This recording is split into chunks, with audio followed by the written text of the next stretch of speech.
Hello po mga idol, good morning po sa ating lahat dyan. Nandito po ako sa likuran ng bahay namin, no. Nagdala po ako ng sangkot kasi may ano po ako, may similya po ako dito na batong at saka okra. Pinili ko po ito mga idol, no. Tingnan nyo. At ito po palya. Saka ito po pichay. Yan, tingnan nyo po pichay. Ito okra. Ito batong. Itatanim ko po dito sa likuran. Buti na lang ito may pangtustos, no. Araw-araw kung lumalaki na po ito, ibinta po namin ni Joshua sa palengke. Si Joshua po nandoon sa kaibigan ko. Pasensya na po kayo mga idol, yung isang araw na binidyohan ko si Joshua na nangipo ng kape kasi kagustuhan niya din po mga idol para makita nyo daw ang pag-umpisa na naghanap ng trabaho. Pero hindi ko naman po inano yon ang buong lugar, at saka yung nagsabi sa akin na hindi ko na daw binidyohan yung may-ari ng lupa. Pasensya na po kayo mga idol, no. Nabidyohan ko po siya. Request man yun ni Joshua mga idol, kung magtrabaho daw siya para daw makita ninyo na nagtrabaho siya. Hindi daw siya gusto na sa akin mga idol. Hindi daw siya gusto pabigat. Gusto niya magtimbang sa akin ba. Tapos kung may pera daw siya mga idol, bigay niya daw sa akin, magawa daw kami ng barbecue, sabi niya. Tapos banana cue na saging, yun. Yun ang sabi niya sa akin. Shout out pala sa mga silent viewers ko dyan, sa nag-support sa akin, sumusuporta sa akin, no, na walang sawa nag-support sa akin. Maraming salamat sa inyo. Nandyan kayo palagi sa akin sumusuporta. Kayo po ang lakas ng loob ko, no, na sa akin, na nag-advise po sa akin. Maraming salamat sa inyo. Sa mga OFW, sa mga relatives ko, maraming salamat sa inyo. Shout out ko pala si Ma'am She, kumusta ka na dyan? Ma'am Beng, Lainey TV Vlogger, yung nagbigay sa amin ng kaunting pera ni Joshua, no? Si Lee, nakalimutan ko yung pangalan, pasensya na po ma'am. Pero palagi ka pong nagtatawag sa akin. Maraming salamat po na binigyan mo po si Joshua ng pera pambili ng damit niya, at saka pambili po namin ng pagkain. So ngayon mag-uumpisa po ako na maglinis dito. Dito lang po ako sa likuran po sa bahay po namin. May kunti mang area. Dito muna ako magtanim ng gulay. Maglilinis po ako. Ngayon na araw na ito is mag-uumpisa po ako mga idol, no. Dito po tayo mga idol. Yan, ito po ang area ko. Kunti lang po ito mga idol, pero kung mataniman na to ng gulay is madami na pong mataniman dito. Huwag kayo pong mag-alala na hindi ko man po ang buong area ko is binidyo. Yan mga idol.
Wala pala si Joshua dito sa akin, nandoon sa kaibigan ko.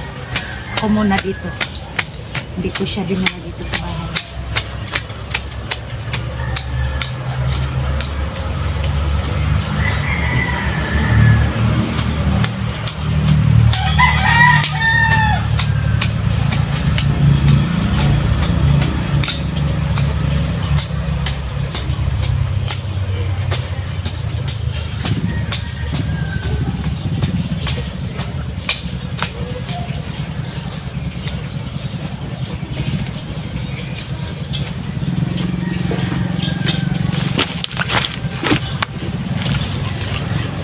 Yan o. Malinis na mga idol. Dito muna tayo Pakikita ko sa inyo. Maliit lang po ito na area mga idol. No? Yan. Ito sa kabila. Diyan. May mga pako-pako dyan. Baka nagtaka po kayo mga idol na may dumadaan na mga sasakyan. Malapit lang po kami sa karsada mga idol. Kung sinong naghahanap ni Joshua dyan, mag-comment lang po kayo, no? Uulitin ko po sa inyo. Uulitin ko po sa inyo na pasensya na po kayo. Pasensya na po kayo na yung nagtrabaho si Joshua doon, nangingi po na nangunguha ng kape. Nabidyuhan ko. Yung nag-alala sa kanya, baka matuntunan kami ni Commander Acero. Hindi ko naman po pinakita yung buong lugar. Tapos magpunta ako sa kanya, hindi naman po ako nag-video. Pagdating ko na lang doon para hindi makita kung saang location po kami. Totoo po yun, no? Naghahawak si Acero ng cellphone ni Los, pero hindi niya malaman kung saang location po. Sa kay Los, kung makita mo man itong video, Los, kung tumitingin ka man, kung hawakan ni Acero yung cellphone mo, sana maintindihan mo ako, no? Hindi mo na kami babalik sa bundok. Kami ni Joshua dito muna kami sa baba kasi mainit si Commander Acero sa amin at saka si Greg. Ulitin ko pala, visit sa ni Junji, no, Adventure sa YouTube channel niya. Sino pang hindi nakakilala sa kanya, hindi nakakita sa kanya, ay tulungan po natin mga idol kasi kawawa naman po yung kasamahan ko. Paki-support naman po kay Junji Adventure mga idol. At saka kay Jigo, lahat na pong mga kasama kong mga vlogger, no? At saka sa akin, kung sino pang hindi pindot sa notification bell, paki-pindot naman po. Pasensya na po kayo sa akin, ha. Hindi po ako masyado marunong mag-explain ng Tagalog. Kasi po Bisaya po talaga ako, no? Manubong mansaka dito sa Mindanao po. Yun lang, no? Nakikita niyo naman na nag-uumpisa po kami na magtanim ng gulay ni Joshua, no? Para may pambili kami ng pagkain. Yan. Tingnan yung paligid mga idol. Mamaya po puntahan ko si Joshua, no? Mamaya. Pero hindi ko ang area niya. Kung magsabi siya sa akin na i-video mo ako, tita, i-video ko siya kasi yun man ang gusto niya. Pero huwag kayo mag-alala, hindi ko ipakita yung buong paligid, buong area, hindi ko ipakita sa inyo. Tingnan ko muna dito. Maglinis ako, no, para may malagyan ng mga similya ng batong.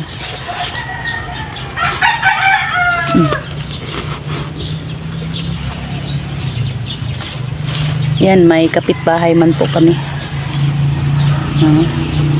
Tapos sa likuran po ng bahay po namin ito. Dito po ako, no, kahit kunti lang na mga gulay ang matanim ko mga idol, para may pangtustos kami maaraw-araw. Bago ako pumunta sa bundok, magtanim muna ng gulay, tapos magluto ng mga ano-anong mga pagkain na mailako namin. Yun lang po. Maraming salamat pala sa nagbigay sa amin, no, na may pang ano na kami araw-araw.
Kunti pa lang ang nalinisan ko mga idol, oh.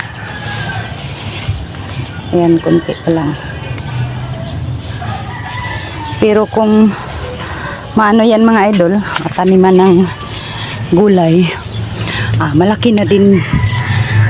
Malaki man ito na area mga idol pag maano na, lahat malinisan na. Tapos may tanim ako dito mga idol, oh.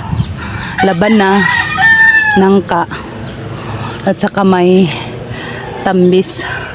Diyan sa kabila, diyan ako mangunguha ng ano, mga idol, pang ulam. Yung pako, gulay. Wag po kayong mag-alala, no, na nag-video po ako dito sa likuran namin. Baka natakot po kayo na mapuntahan ako ni Asiro dito. Hindi naman po, ang dami namang bahay dito. Yung ibang mga bandido, takot yan pupunta sa patag. O yun, narinig nyo, may mga motor dumadaan kasi nandito kami sa nandito kami sa tapat ng kalsada. Ipaulit-ulit ko po sa inyo mga idol.